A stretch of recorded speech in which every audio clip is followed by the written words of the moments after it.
അപ്പൊ എന്റെ സ്വന്തം കുഞ്ഞുമക്കളെ, അപ്പൊ കോൾവിൻ ചേട്ടന് ഉച്ചക്ക് വിശന്ന് കൊടല് വരും. അപ്പൊ എന്ത് ചെയ്യാം, ഉച്ചക്കാ തണുത്ത വെള്ളം കൊള്ളുമ്പോൾ സുഖം. അപ്പൊ നമുക്ക് ആദ്യം തന്നെ പോയി കറിക്ക് എന്താ ഉള്ളത് നോക്കാം.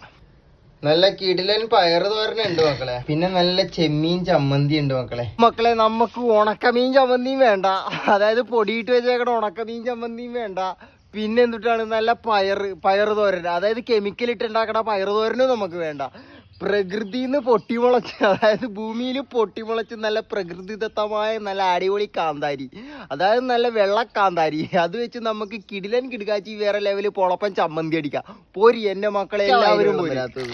ഇതേപോലെയൊക്കെ ചമ്മന്തി ഉണ്ടാക്കി കഴുകി വൃത്തിയാക്കി എടുക്കാം. ഉള്ളി നമുക്ക് നല്ല കുനുകുനാന്ന് കട്ട് ചെയ്തെടുക്കാം മക്കളെ. ഇതിനകത്ത് നമ്മ പച്ചക്കാന്താരിയൊക്കെ എടുത്ത് മാറ്റിയെടുത്തു മക്കളെ. പഴുത്ത കാന്താരി മാത്രം. കാന്താരി എത്ര എടുത്ത് 2, 4, 6, 8, 10, 12, 14, 16, 18 കാന്താരി എടുത്തിട്ടുണ്ട്. അതിനകത്തോട്ട് നമുക്ക് നല്ല അടിപൊളിയായിട്ട് ഉള്ളി അങ്ങാടി ഇങ്ങനെ പിഴിഞ്ഞു നല്ല അടിപൊളി ഉപ്പ് ഇങ്ങനെ വെതറി, നല്ല കിടിലൻ വിനെഗർ, കിടുക്കാച്ചി കോക്കനട്ട് ഓയിൽ ഒഴിച്ചു കൊടുക്കും. വിരലുകൾ 5 നല്ല അടിപൊളിയായിട്ട് ഇങ്ങനെ ഒടച്ചങ്ങോട്ട്.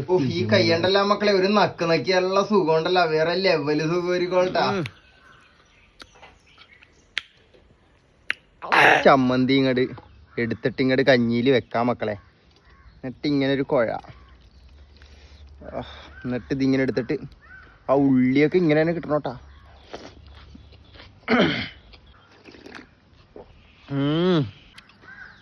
അണ്ണാക്ക് വരാൻ പുള്ളിപ്പോണു 20.